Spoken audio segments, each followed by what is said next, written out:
Mesdames et messieurs, bonsoir, bienvenue dans cette nouvelle édition de 22h dont elles sont les faits saillants.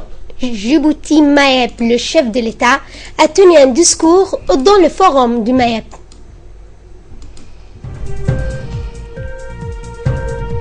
Et également dans les titres en Somalie, l'ONU se félicite de l'annonce d'un nouveau système électoral.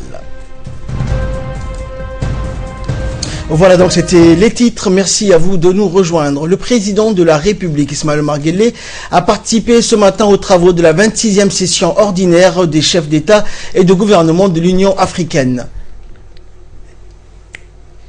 Le thème de cette année est l'année africaine des droits de l'homme avec une attention particulière pour les droits des femmes. Ce 26e sommet était largement consacré à la crise du Burundi avec l'envoi d'une mission africaine appelée Maprubu. Cette mission, rappelons-le, a pour but de protéger les civils et ramener tous les acteurs à table des négociations. Le terrorisme qui prend une dimension très importante à l'échelle continentale, la crise sud-soudanaise ou encore les droits de l'homme étaient à l'ordre du jour de ce sommet. Les travaux de ce sommet ont été conjointement dirigés par le président de l'Union africaine et la présidente de la Commission africaine, Madame Zuma.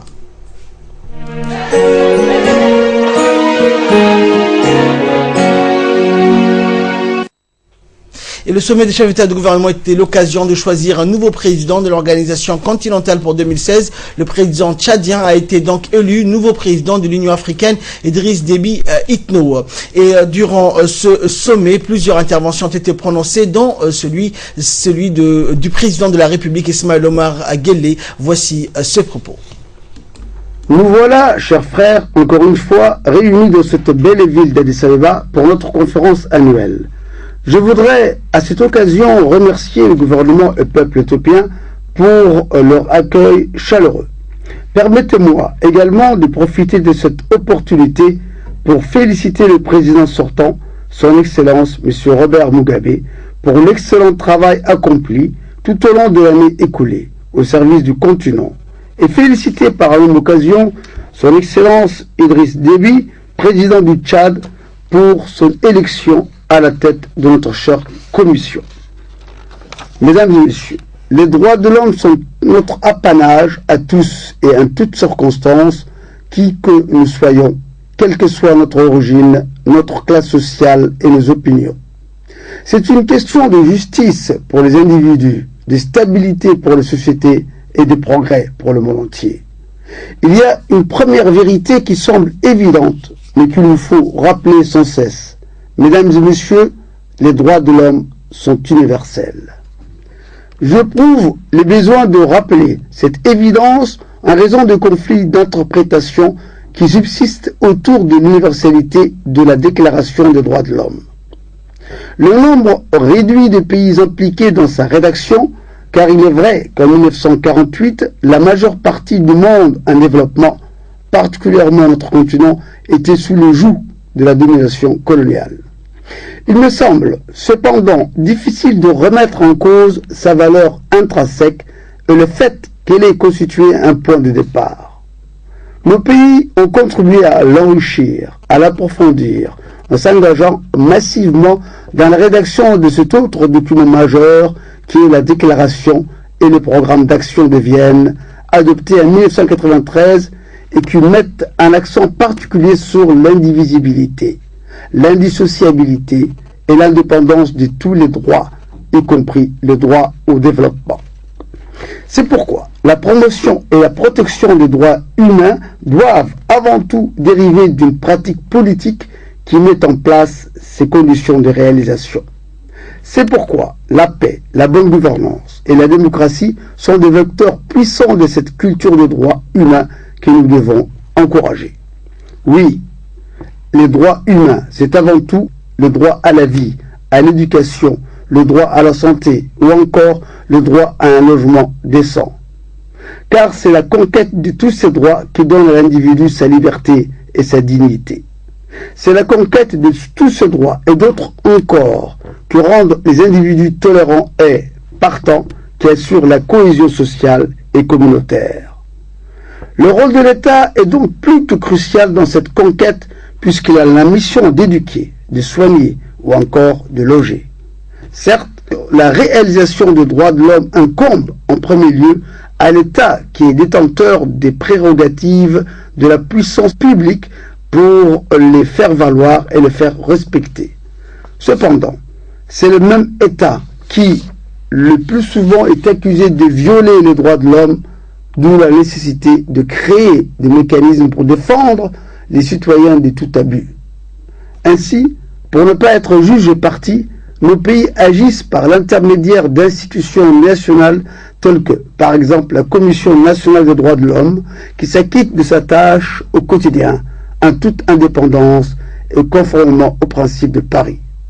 Toutefois, elle n'est pas la seule à intervenir dans ce domaine, puisque les organisateurs de la société civile jouent également un rôle déterminant dans la formation des plaintes, de la définition et la mise en place des procédures de recours adaptées.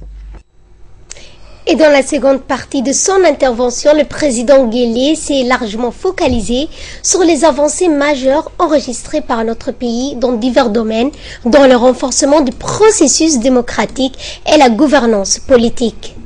Enfin, le président de la République s'est longuement attardé sur les progrès économiques réalisés par le pays qui, selon le chef de l'État, ont été menés dans l'optique de moderniser nos infrastructures et positionner notre pays dans la place logistique, commerciale et financière de choix, ce qui nécessite d'énormes investissements. Encore une fois, le président. La République de Djibouti a réalisé d'énormes progrès en matière de droits de l'homme et de liberté, tant sur le plan institutionnel que sur le plan juridique. Par exemple, la création au sein du gouvernement d'un département chargé des droits de l'homme. La création du ministère de la promotion de la femme et l'enfant chargé de promouvoir les droits de ces derniers. La création de la Commission nationale des droits de l'homme conformément aux principes de Paris. La création, enfin, du comité interministériel pour la rédaction et la soumission des rapports périodiques à l'adresse des organes de traité et du Conseil des droits de l'homme et de la Commission africaine des droits de l'homme et des peuples. La mise en place des institutions de recours juridictionnels tels que le Conseil constitutionnel tribunal administratif.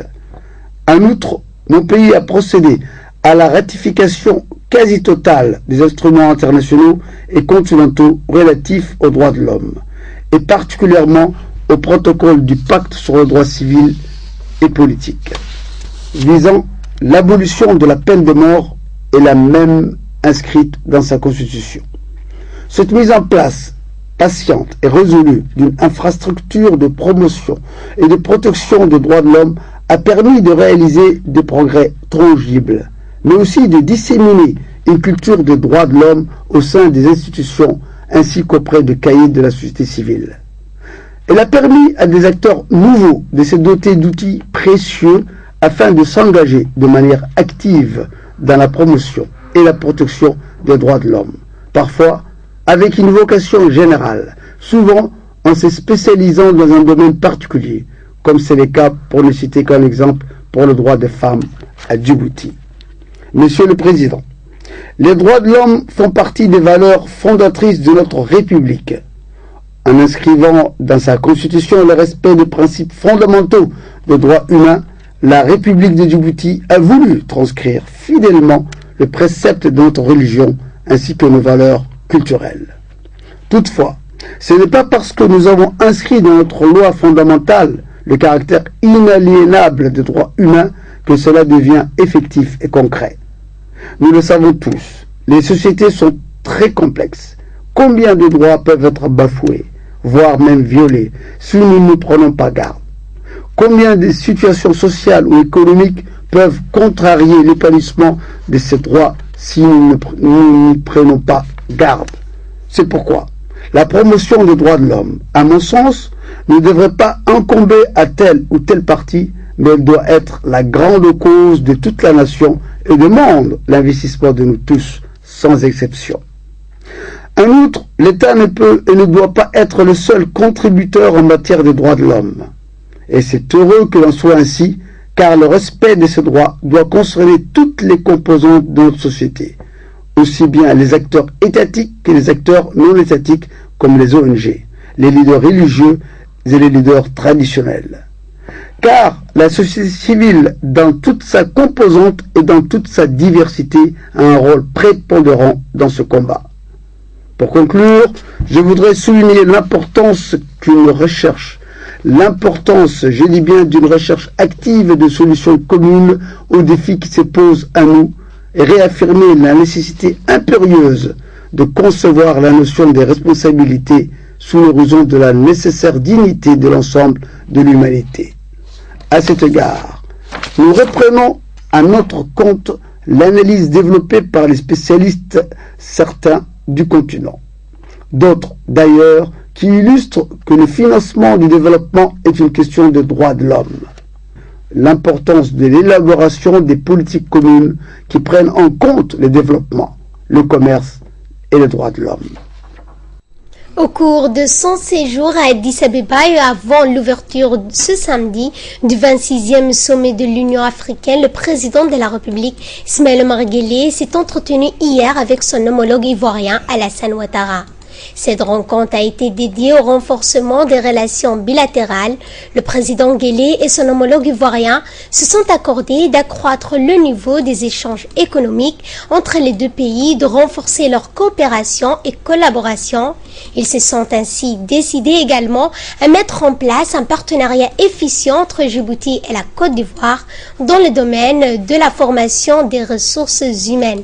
Les discussions ont ensuite été étendue à la lutte contre le terrorisme sur le continent africain. Le président de la République, Ismaël Omar Guelleh, a reçu également dans sa résidence son homologue somalien Hassan Sheikh Mahmoud. Les deux hommes ont abordé au cours de la rencontre les relations d'amitié et de coopération entre les deux pays frères et les voies et moyens de les renforcer davantage.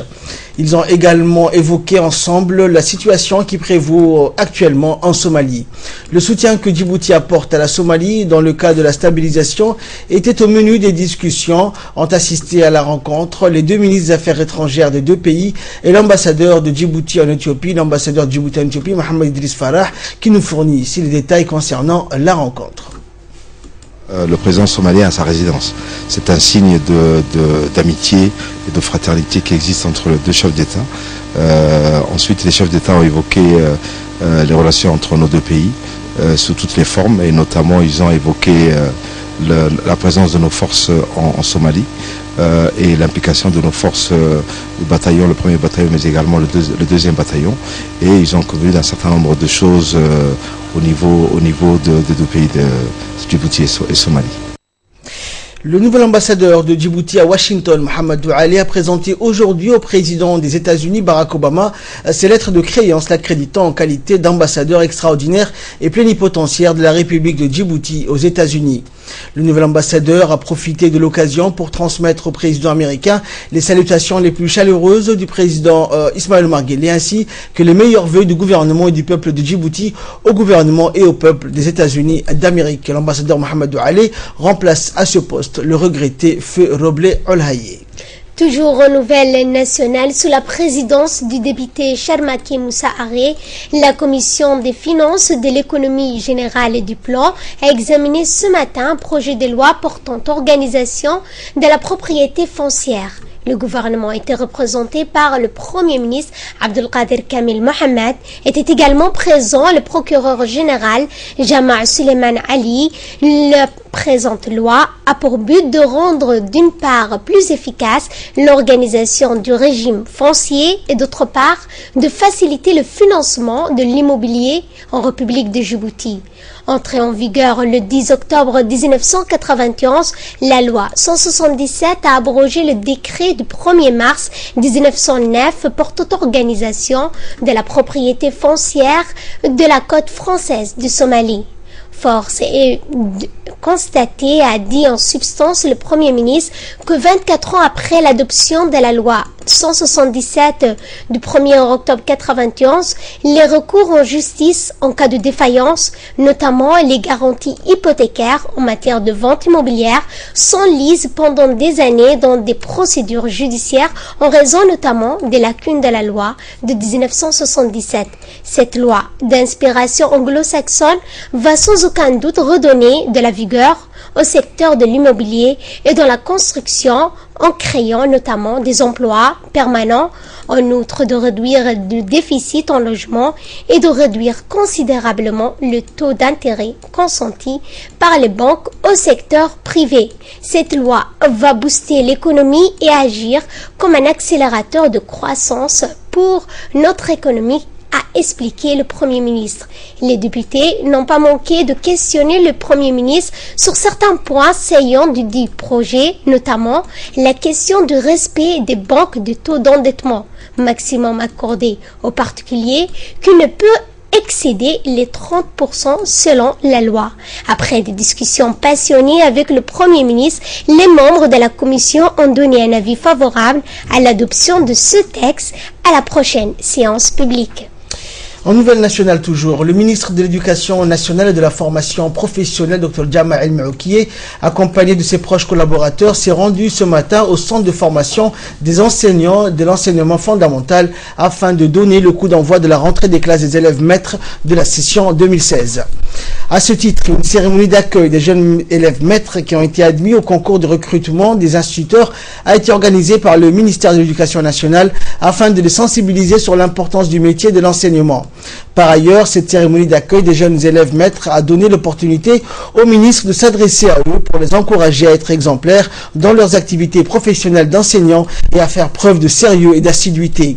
Le ministre a par ailleurs ajouté que le métier d'enseignant a besoin d'être dynamique et qu'il faut respecter ainsi les horaires de travail, car il s'agit pour l'enseignant de s'acquitter de sa responsabilité envers les générations d'élèves qu'il doit éduquer et instruire. Enfin, le ministre a exhorté les élèves maîtres de se mettre à la hauteur de leurs tâches et a enjoint les formateurs du CFEEF de mettre à leur disposition une formation de qualité qui doit les aider à devenir des enseignants professionnels. Et pour plus de précision, écoutons à présent les explications de la directrice de ce centre de formation. Donc aujourd'hui est un grand jour, un jour spécial pour nos jeunes élèves maîtres qui ont été admis à la session 2016 du concours de recrutement des instituteurs. Le ministère de l'Éducation nationale a pris très à cœur cet événement. Le ministre lui-même nous a honorés de sa présence pour que cette rentrée scolaire 2015-2016 pour nos élèves maîtres soit à la hauteur des attentes. Le ministre donc a profité de l'événement pour s'adresser aux jeunes. Il leur a notamment rappelé la place qu'ils occupent dans la société, l'importance du métier qu'ils s'apprêtent à commencer. Il leur a rappelé leurs droits, mais aussi leurs devoirs, qu'ils sont un agent de développement important pour le pays. Et donc, il leur a demandé de faire preuve de nationalisme. Et il a aussi interpellé les formateurs pour qu'ils accompagnent ces jeunes au niveau pédagogique, mais aussi qu'ils leur apprennent pour qu'ils deviennent un professionnel du métier, mais aussi un citoyen modèle qui sert d'exemple à toutes les générations.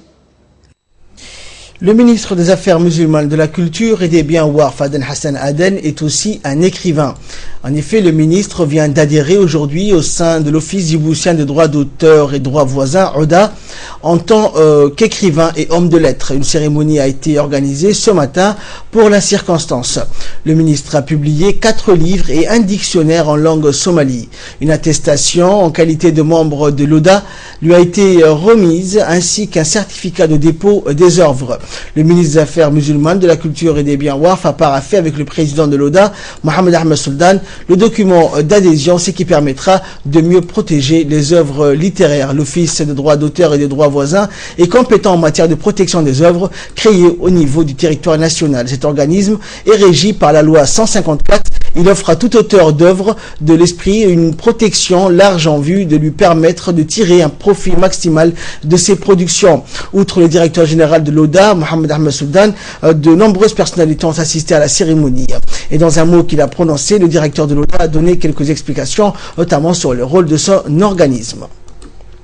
Pour sa part, le ministre des Affaires musulmanes et des Biens Waqf a rappelé que l'Office des droits d'auteur et des droits voisins dispose de bureaux destinés à recueillir les œuvres et les adhésions pour protéger les biens des auteurs. Dorénavant, l'ODA n'est qu'une simple institution qui va essayer d'apporter d'autres sensibilisations, que ce soit au niveau de la population cible, c'est-à-dire les auteurs, mais également d'essayer de susciter une prise de conscience pour pouvoir apporter la compréhension de la mission de l'ODA, compte tenu donc que l'ODA est un nouvel organisme. Il exige, comme toute autre structure nouvelle, un renforcement des capacités du personnel œuvrant en son sein. C'est aussi une mission importante et fondamentale parce que jusqu'à présent, pour les œuvres créées, que ce soit des livres, de la musique ou autres, il n'y a aucune protection juridique.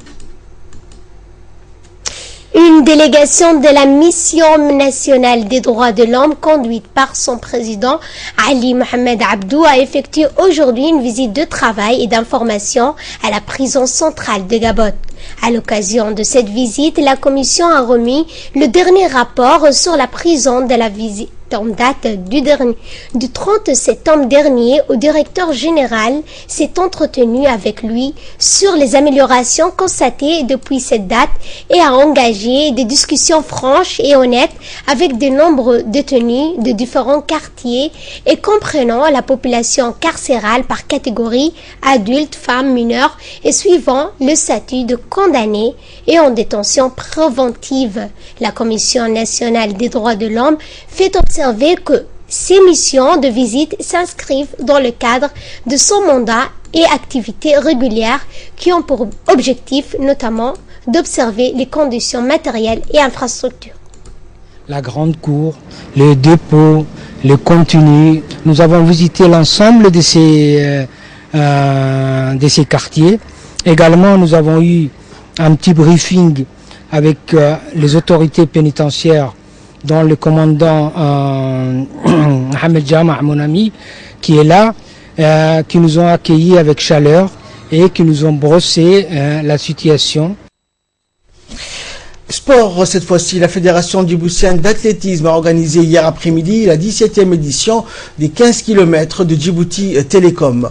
Ont participé à cette course plus de 600 personnes issues de l'armée nationale djiboutienne, de la garde républicaine ou de la police nationale ainsi que les forces stationnées en République de Djibouti. Cette 17e édition des 15 km de Djibouti Télécom a été remportée par le jeune coureur Ibrahim Omar Abdi de la garde républicaine avec un chrono de 46 minutes et 48 secondes.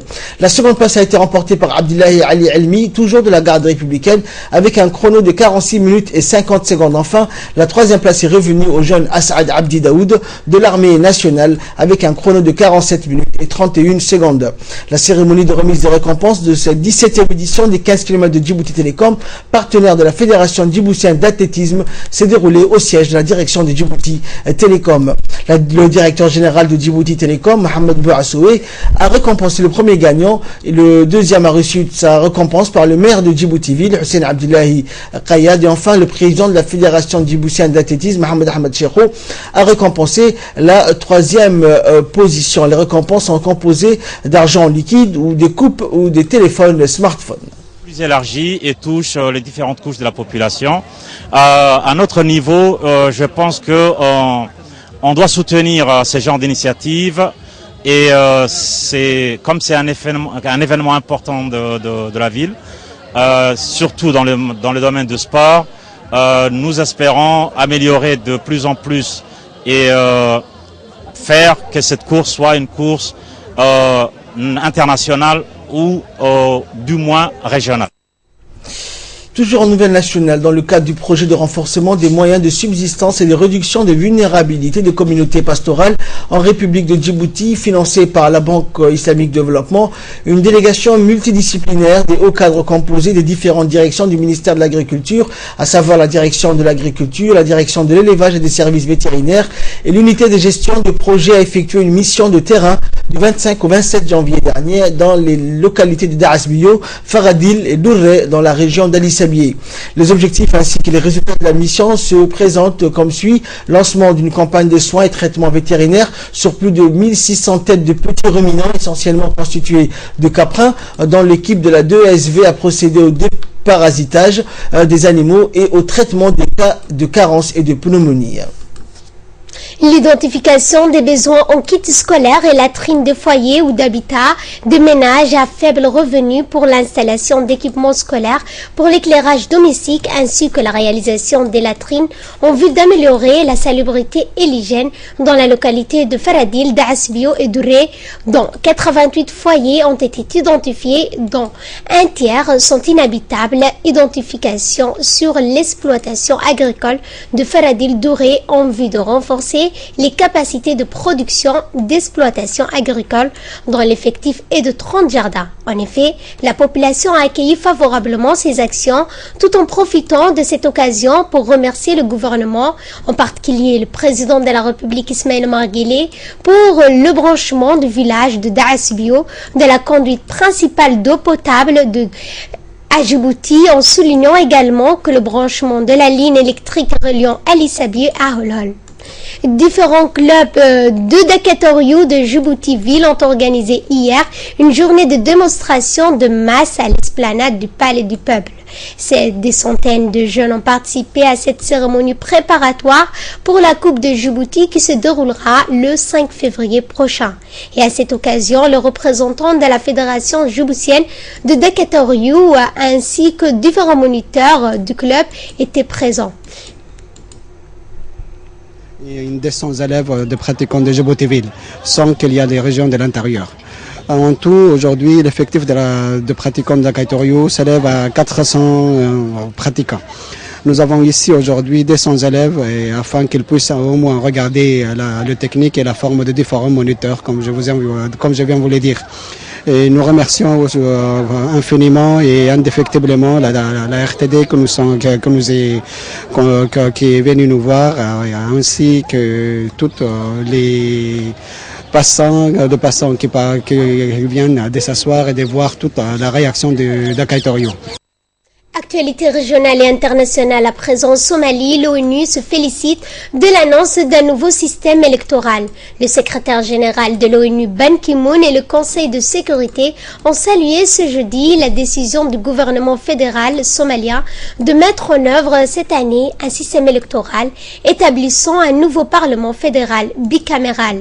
Lors d'une réunion du Conseil de sécurité de l'ONU consacrée à la Somalie, le représentant spécial du secrétaire général pour ce pays, Michael Keating, a expliqué qu'un nouveau système électoral, c'est-à-dire la chambre basse du Parlement, serait composée de 275 membres tout en conservant la formule du partage actuel et du pouvoir entre des clans. La chambre haute, quant à elle, serait composée de 54 membres sur la base d'une répartition égale aux États fédérés, existants, émergents ou à venir, ainsi que des sièges additionnels alloués aux entités de Puntland et du Somaliland. Le représentant spécial a précisé que cet accord était le fruit de 6 mois de négociations et de processus qui avaient été menés et dirigés par les Somaliens eux-mêmes, qui montrent là la maturité croissante du pays sur la voie du fédéralisme. Ban Ki-moon a également noté avec satisfaction que l'annonce faite ce jeudi faisait suite à de larges consultations avec les administrations régionales, les parlementaires, les anciens et la société civile. Il a demandé instamment à toutes les parties de soutenir la mise en œuvre de ce processus dans un esprit d'unité nationale et de compromis. Le chef de l'ONU a estimé urgent d'établir une feuille de route politique pour arriver au suffrage universel en Somalie d'ici 2020. Il a promis la poursuite du soutien entier des Nations Unies au processus de paix en Somalie. Et enfin, pour lutter contre le virus Zika, le Brésil cherche à empêcher la reproduction du moustique Aedes aegypti. On compte désormais plus de 4000 cas de nourrissons microcéphales au Brésil, probablement liés au virus Zika véhiculé par les moustiques. Un virus désormais présent dans 23 pays du continent américain.